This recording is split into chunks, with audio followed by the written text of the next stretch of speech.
What's up? It's your girl Shanti, the host of the Silence to Shame podcast, and I am so excited, y'all, about this particular episode.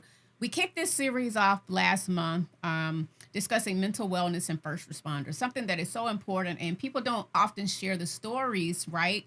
Whether it is the folks that are on the front line or the people in the back office, right, that directly serve our first responders and our community. But this particular one is really special to my heart. It is March, and it's Women's History Month, and so I couldn't think of a better person to kick off Women's History Month than my dear friend, Keshia Johnson. Shanti D! Y'all, this one right here, she's very modest, but she is a boss in her own right. But more importantly, she's just a good person. She's a good human being.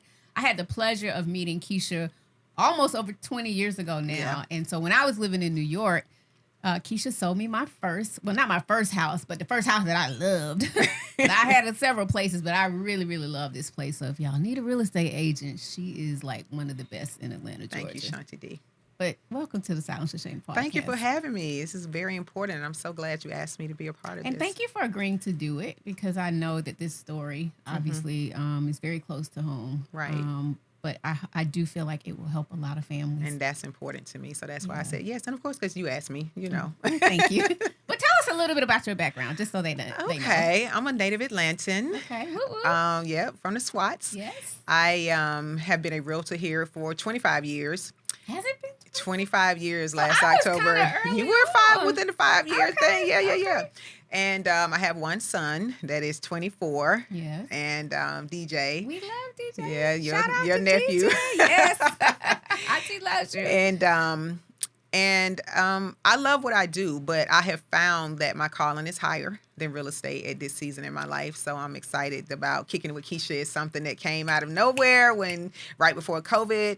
And it's a community of women that are experiencing life, and we support each other. And my goal is to really, really grow that community and help more women walk through certain seasons of their life and get to the other side and let them know there is life after. And not just loss, but life after disappointment, job loss, just different things, That's you know? Right. Yeah.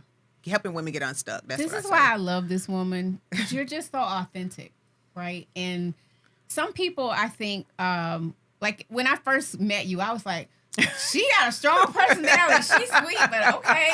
But once I got to know you, is to love you. And the respect there, because we don't all have the type of confidence that you have, and I think that's a gift. Yeah, and it really is. And although I don't see you all the time, I hope you know absolutely that I'm one phone call always, away. And the love for you and your son is there through. You know, I know, and it's the same on this side as well. We don't have to talk every day. That's right. Life happens, and people don't have an opportunity to talk as often. But I always know when I call, you responded, and vice versa when we need each other. So that's what matters. So the most. love is there, y'all. Absolutely. We're gonna go ahead and jump into this important episode today. We're gonna be talking about mental wellness and the families of the first responders. Right? We had Dr. Carla Moore, who heads up a lot of the behavioral health and wellness. The department, rather, for the city of Atlanta. And then we also had the incredible Major Watson, who we just fell in love with him and the work that he does. And he is in leadership now, but he was on the force. He graduated from the police academy in 2001 and has just continued to do great work. So it's only fitting to have Keshia here. And so if you don't mind, can you share a little bit about your late husband, Darrell Johnson, and when he was on the force, and then we'll kind of get into the story thereafter. Okay.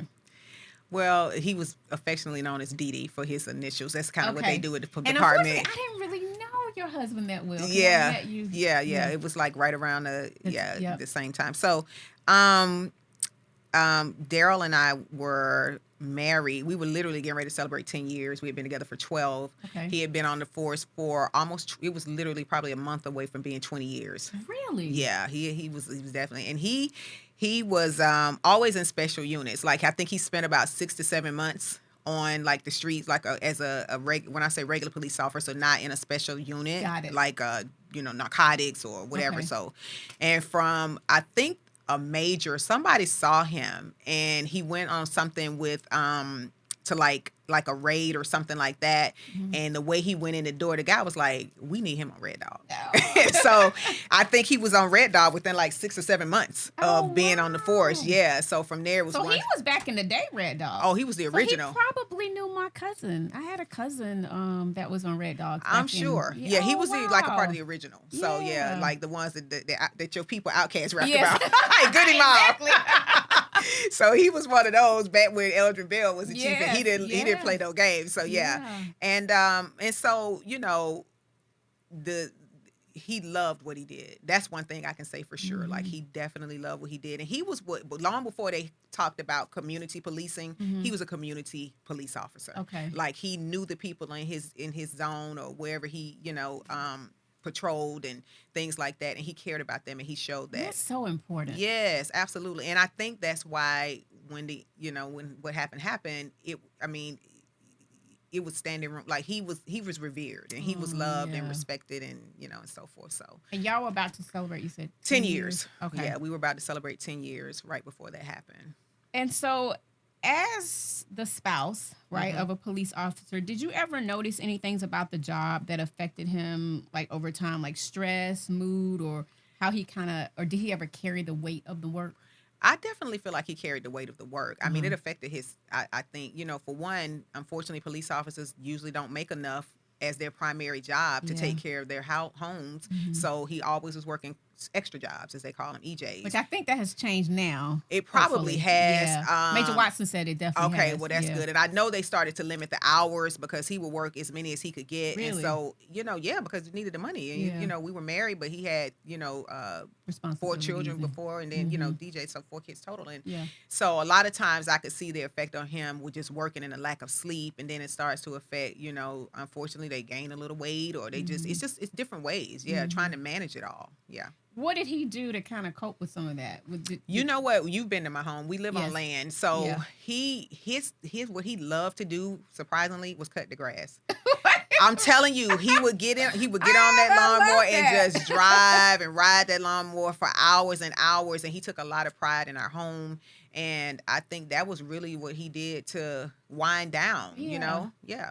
I love that. Mm-hmm. And what else, like, was he like off duty? Like, how did the pressures kind of show up at home or ever? Or did he was he good about being able to remove it and take it off at the door? Yes, he definitely was. I very rarely saw him bring things home. Okay. He definitely protected us in that way. But there were times, because he was a hostage negotiator too. So serious? Yeah. I mean, he did it think all. About that level of a lot of stress. You're trying to get somebody mental stamina you need. Yeah, absolutely. Wow. He was just gifted in that way, though. So he never brought it home, but I could still see the effects. He was always trying to see how he could spend more time with his children. And then, of course, with DJ, he would sometimes tell me, bring my son back home. I haven't been able to see him for 3 days, so he would literally just keep him out of school so that he could spend time with him, at home and stuff. But and how did you support him as a wife? Like, just making sure that, there was a certain level of comfort and peace, right, at the house. Well, I wasn't always making sure that. Y'all were young. We were young. I was younger. He was 5 That's fair. But I mean, like, he loved food. Okay. So I would try sometimes when he wanted something particular. I mean, sometimes the hours were crazy. So it might be 2 a.m. where I'm making steak and eggs, at 2 a.m. Wow. That's when I was really in a good place. Okay. but having that baby, it really wrecked my sleep. So it was kind of tough during those times. But I would just try to do whatever I could. He really believed in me. I would not be the realtor I am today because I got fired all the time. So before I got in real estate, obviously, okay. You know what I mean? Yeah. But I had gone to court reporter school. He paid for it. I had gone to appraiser school. He paid. He would always buy me everything I needed. So I was like, I want to be a realtor. He probably was like, no. Aww. But it was the one that stuck. So, I love that. Mm-hmm. All right. So now I'd like to just see if you okay with sharing a little bit. Mm-hmm. So for those that don't know, Keshia's beloved husband is no longer with us. And very sorry again Mm-hmm. for your loss. And I know that he was struck by a drunk driver, Mm-hmm. if that's correct, on his way home from work one Mm-hmm. night. Mm-hmm. And again, I can't imagine what that was like, being a mother of a young child. Can you Mm-hmm. walk us through the early days of when that happened and what the grief was like and how that impacted your own mental health? Heavily impacted my mental health. And I think for me, and although we're talking about the grief of, the family of first, Yes. sorry, the mental health of being married to a first But responder. just grief in general. Well, for Yeah. me, my husband, he was, his, my mom was 11/1/98. That's when I lost my mother. He was 10/24/2008. Oh, So wow. we got married 6 months after my mother. Then I got pregnant the next year. And then we had to go through a trial and all of these things. So I don't feel like I ever really had a chance to truly grieve her because then I Mm-hmm. became a mother so soon after Mm-hmm. and a wife. Mm-hmm. And so when his situation Yeah. happened, I broke and I stayed broken for years. I mean, like, I don't know, the devil is real busy when you're depressed. Yeah. Like, you hear things that are not of God, but when Mm-hmm. you're so broken, you can't, it's hard to It's hear just anything compounded. else. Yeah. And I'm just grateful for my brother, my sister, my family, my friends, my family, because Mm-hmm. really it's just me and my sister as far as blood goes now. And Mm-hmm. then it was y'all. It was my friends. Like, my friend circle is, they are rock stars. But when you just don't have the energy to pray for yourself, to have people that are still praying for you, but it heavily affected my mental health, my parenting. What about your spiritual health? Did you feel I, like, I definitely did you was definitely angry. question? Because I mean, that's a Absolutely. normal reaction. Yeah, Yeah. because I kept saying, why does this keep happening? Because Mm-hmm. people tell you lightning can't strike in the same place twice, but it did, and then around the same time. So, you know, having him was what kept me going, and then our son. So that was kind of like my light. My mom had How old was met DJ? him. DJ was 6 going on 7. I'll never forget because we had his home going on a Thursday, and I still had DJ's birthday party that Saturday at Chuck E. Cheese. Wow. It was probably the best protected Chuck E. Cheese. All the officers were there and Yeah. stuff, but it Yeah. was difficult. And I just would go in the bathroom and cry in between having to sing or be happy in front of Mm-hmm. him because he Mm-hmm. was a kid and he deserved his birthday party. So I still did it. People were like, "Oh, he would understand." I'm like, "No, he won't. He's too young to Mm-hmm. understand that." Because I remember telling him the morning of, that, and you have to tell it in a way that only a child can understand. And I had spoken to him about my mom, and I was like, how I tell you grandma's in heaven? And I Mm-hmm. was like, well, daddy is now in heaven with grandmommy. So that's the way Mm-hmm. I had explained it. And the first thing he said, well, who's gonna play cars with me? Because that was their thing, is to play Hot Mm. Wheels. And he asked me who's gonna be the man of the house, and I said, well, this is a 7 Yeah. year old asking me these questions. I'm Very like, astute 7-year-old. right. I'm like, okay, I wasn't prepared for the Right. questions coming back. Right. But I was like, well, it won't be a man of the house. It'll be mommy, and and so on and so forth. But I would say it definitely, it was the lowest I've ever been in my life. I've never Mm-hmm. felt a pain that deep before. Sorry, so sorry Yeah. you had to experience all Yeah. of the trauma, Yeah. between your mother and your husband. When your husband passed away, what was the support like amongst the department, other fellow police officers? Did you feel that love, or did you even see them grieving, or them having Um, to deal with the traumatic situation I would of say the losing him? people that I knew through him via the police department. Mm-hmm. I mean, Mike, who was his partner at one time during Motors, and Ash, and some other people that were close to him. But it's just like anything else. People go back to their lives because Yeah. life goes on, but life Mm-hmm. isn't going on for the person that's grieving. Mm-hmm. We can kind of get stuck, and I was stuck. But I will say, for the first few years, like there were those, and one that's still here to this day, LT. He wasn't even well, he was a former police officer, but his mom was one of the people that was on Darrell's when he worked, and Mm-hmm. he used to like just look out for his mom, so that's how they became close. And to Mm-hmm. this day, he just did some work on DJ's truck like last month. Like, he has been there consistently throughout. But the department definitely honored him, and I'm glad to hear I that. was appreciative to how they. Our last guest that we had on, Major Watson, Hmm. y'all, this was such a divine moment. I happened to ask him, this was before our interview, Hmm. if he knew you, Hmm. and he knew your husband. Or I mean, I asked him if he knew your husband rather, Right. and he said that yes, he was actually indirectly a mentor to him. And he said when he found out, because he remembered when it happened, Hmm. and he said it touched him deeply.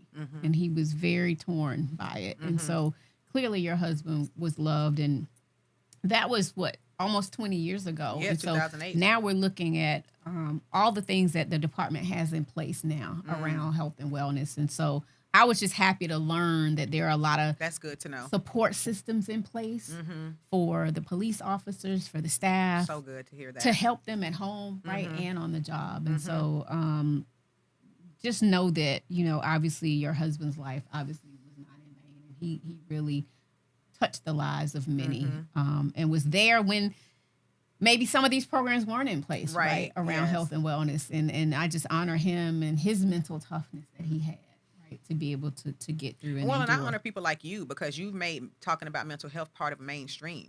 That was a thing before that, especially if I can be honest, in our culture, people tell you to go to church.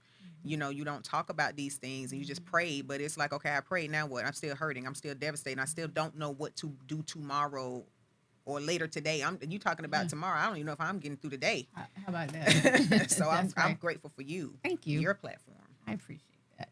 And so grief after losing a law enforcement spouse is layered, right, and can be very complex. What were some of the emotions that you weren't expecting or felt that you didn't have the space to talk about? Because I'm sure, like, even just seeing a police officer could be triggering. Absolutely. For you. 100%. To this day, it can somewhat be triggering,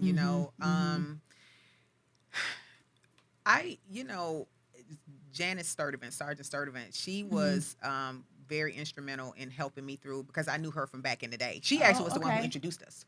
Oh, wow. Yeah, she's the one. Well, I got introduced to him when I got pulled over to get a ticket. Okay. That's actually how we met. Let the record show. That's actually how we met. Okay. But he was so cute, and I called her. I was like, "Who is this guy, girl? He just pulled me over to give me a ticket." I was calling her to try to get out the ticket, to be in all transparency. Yeah. But so she was very helpful. She stayed in touch. She made sure I was good. She would come check on me. And then, of course, like I said, I would say I'm glad to hear that the department has things in place now. There were people that were close to him that continue to check in. But the reality is, again, like I said, people go back to their lives. Yeah. And so I was just grateful for my family and friend support, that were there then and that are still here now. Were you able to talk to them without it being triggering for you or to see police officers? No. It was tough. Yeah. And then it made me feel like I had one more person to work. The ones that were really close to him, I would, Then you taking on that level of. Exactly. So, it was definitely difficult to stay in communication with people who were law enforcement consistently. Looking back, Keshia, on that and what transpired, is there something that you would have done differently from a wellness perspective, or would you have liked to have seen support come in a certain way for families of first responders that deal with tragedies like that? I think that if they had something in place for people like us specifically, because it is a different kind of loss. There's this huge community. Yeah. But I'll be honest, I didn't really feel that so much. Okay. I kind of felt like when it was over, when the funeral was over, I kind of was just left with my people. It wasn't a lot of communication from the Atlanta Police as a whole. I think that's great feedback. Yeah. And again, as we've seen all the wonderful programs they have now evolve, definitely will take that feedback and make sure that there's implementation for families. Yes. If they because it is a exist. different kind of loss. Yeah. It is. I mean, loss is loss, but it is different when you're a part of this huge blue community, if you will, right? And then this has been such a huge part of his life. And then now it's just me and my son, and I'm just trying to figure it out. Yeah. And like I said, I'm so grateful that I had a support system outside of them. But what about the people that don't necessarily have that? That's right. And when your whole anchor is within that community, sometimes people shy away from you if they're married to law enforcement because they're like, really? Yes. People absolutely do because they don't want to think about the reality that this could happen to them too. Oh, that you could get that doorbell ringing at 3 a.m. and they got the black tape on. Because you know what that means. Tell us. I'm not familiar with that. Well, that's when you wear the black tape around your badge. That means there's a fallen officer. I see. So by the time they got to my house that night, yeah, I knew. Okay.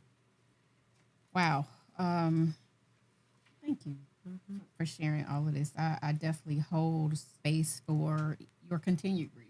Yes, because it is. You know what I mean? You get it. And sometimes when people haven't experienced that level of loss, they can be somewhat judgmental. Absolutely. to say, well, golly, it's been 17 years. You still mourning that man? You still, Ooh, thank you for saying that. you know, it's like. Because it doesn't matter if It it's doesn't. a year or It 20 doesn't. years. It doesn't. It That doesn't. is your journey, your grief Exactly. journey. And that's compounded grief. Because you It talk is. about your mother. Yes. I was there at your father's service. You know, Yep. losing your husband. Yep. You've been through a lot. Yeah. Yep. God is good. God is amazing. You know, and then I look at a son, I look around the room. And just because you're sometimes strong, though, and successful, don't mean you don't have your days. I have right? a lot of days. I mean, December, this past year was tough for me. Like, you know, and I know people think, and I have had several good Christmases in a row, but I went through several years not wanting to celebrate Christmas. I did the bare minimum to make sure that DJ had a Christmas, but I was always grateful that my brother and Les and my brother and my brother and KJ, you know, always had created a space for my son so he could be a part of, you know. But it was tough. You know, I mean, I was barely holding it together a lot of those holidays in the beginning. Yeah. I can't imagine how hard that is. And so, what helped you survive those hardest moments? We talked about your family. Did you go to therapy? Yes. I did go to therapy, but or grief counseling? I became a part of a group called Grief Share about a year and a half did that after. when my sister passed. Okay, yeah. I am a big advocate for Grief Share. Me too. Because you're in a room with people who get it. Yep. Right? Because sometimes your family and your friends, they want to be there. They're them. trying to support They just don't know what but to they say. just don't know. They've never experienced it. And that's why I'm usually able to reach people better who are going through things. And not necessarily loss of life, but just going through life. They tend to receive it better from me because they're like, I know she's been through it. But people who haven't been through it, they just don't get it. And so they do the best they can. They send you scripture, you know, all the things, but nothing really helps grief. It is time, but it also has to be added with action. Amen. Because it's not going to just get better with time, because I spent 6 years still being super depressed. So it takes time, and one day just getting up saying, I'm just tired. I don't want to keep living like this anymore. Sad, grieving, you know, not being able to experience the joy that is still here for me and my son. And it really just took me, and yes, therapy. But I fought therapy for a while because I felt like they were talking about things I didn't want to talk about, but I didn't realize how much it all tied in. And if you got the right therapist, to your That's point, important. they can weave all of that weave that together thing for you. in. And you were like, Yeah. I didn't even see that coming. But essentially what you were talking about, and I talked to Major Watson about this, is your group or your subgroup that you created, right? Kicking it with Keshia and people trusting you because you've been through it. That's like peer support groups. Absolutely. Which is super important in mental health. Yes. But it's like people that have been there, been in the trenches and experienced what you have experienced. That's why it's so important for peers to talk and share. Right. And for storytelling. Like you being here today on the podcast. It's super important. So Yes. all of the things, yes. Yeah. All of that. All right, I only have a few more questions Okay, for you. okay. Looking back now, what do you wish more people understood about the mental health challenges that police officers and their families face while they're on duty, and then while, you know, a tragedy like this, you know, would have happened? And assuming that there are stressful moments and knowing the complexities of the job, is there anything that you could point to that, you know, you wish more people understood around mental health on their journey as police officers? Well, you know, it's been 17 years for me. So I'm glad, like I said, I'm glad that you said a lot of things have been put in place. Yes. I think that people look at people in uniform. First of all, they loop them all together, right? How so? Meaning, because if one bad apple, Got it. so then therefore that used to make me worry a Yeah. lot, because it's like he's not one of them, but if he's wearing a uniform, it can be, you know what I mean? So that affects the mental health. Especially now with social media. Oh my goodness, I can't even imagine. If I have said before, I am grateful that if it had to happen, that it did not happen in a social media world for many reasons. Because first of all, a lot of times in social media, they don't even give you a chance to tell it. It's somebody else telling your story before, you know, that you've had a loss or you experienced this, because everybody wants to rush to be the first and everybody, one. sometimes, not everybody, but sometimes people can be so negative about our first responders. Yes, absolutely. When it's some good people out there. Some great, because that's who you calling when you're in trouble. You're still calling them, right? That's right. So I think that I'm glad the conversation is happening about mental health. I don't even think that I knew back then, when I was seeing my husband struggle sometimes, because he was such a good person about keeping things away from us. There were certain incidents that took place that he shared with me, and that was when I was like, oh, wow, he's really carrying this, you know, but I didn't know how to help him because we weren't having those conversations like that back then. And that's what I loved, to your point about them being the programs being in place now, Major Watson said, like, when they do their meetings, some of the first things that's on the docket is wellness. That's so good And so to I hear. think that is super important. Very important. And so I'm just really grateful to hear that. And so for anyone listening that may be grieving a loss like yours or loving someone in law enforcement right now, what do you want them to hear from you, and how can they prioritize their own mental health as they are navigating being a spouse of a police officer or even a firefighter, anyone that's just a first responder? Like, what can you recommend to them to be able to protect themselves and their mental health? I think putting your oxygen mask on first. Like, you have to make sure that you're taking care of yourself and giving yourself what you need so that you can support your spouse who is, working shift work. So your hours, they may miss a lot of the baseball games or the things, and trying to give them grace for that, but give yourself grace first. And not worrying 24/7. I'm sure that's probably easier said than done. Any tips there? Well, I think for the officer, the fire person, whomever, it's important. One thing Darrell always said, back then it was pagers. And then they had the flip phone. But whenever I text or whenever I call, paged, or whenever I called, he always, if he couldn't answer that phone, he would send me a message like, hey, I'm good, I'm just da-da-da-da-da. So I think it's important for the people who are on the job to make sure that they are very communicative, because it is easy for us to spiral when we're home and we're not hearing from you and we're worried about what's going on.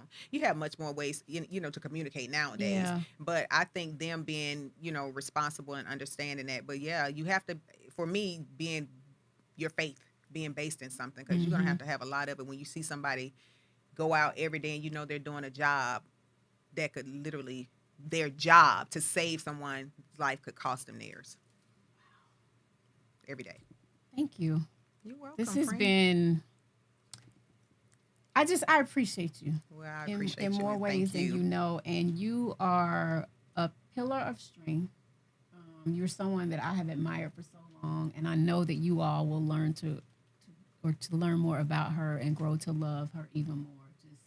You have the resilience of, I don't even know shit. I always say that, Let me start that part over. Okay. You have the resilience of or the faith of a in general. I'm my mama's daughter. I love you. I love you. And thank you so much for being here today. Any final words or any last thing you want to let us know? Things we need to learn about, how we can follow you? Well, I am on all platforms. I.listluxury. And follow best, me. y'all. And I appreciate that, friend. And I talk a lot about real estate, of course, but I talk a lot about life, because you can't do one without the other, right? I need to be mentally sound in order to be the best I can for my clients, because I'm pretty aggressive when it comes to real estate.